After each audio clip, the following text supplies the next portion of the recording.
If you have your own character with toes, you might want to add some toe bones to this foot rig. To start, you'll need to create new toe bones, let's say 5.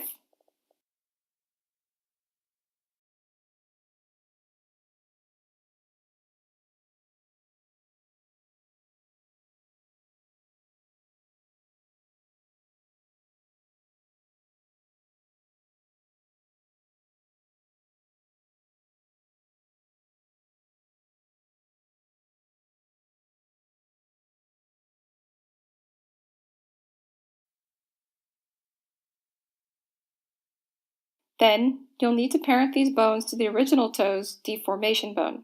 Do not make these bones part of the control rig hierarchy. We need to make these bones a child of a deformation bone.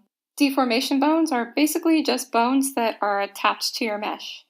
So select all the toe bones at once, then select the toes.l bone, which is a deformation bone, and press Ctrl P to set the parent. Now you can control each individual toe, and the toes as a whole will still follow the toes bone all at once. Set your character's mesh to deform with these bones using weights and vertex groups, and you're good to go.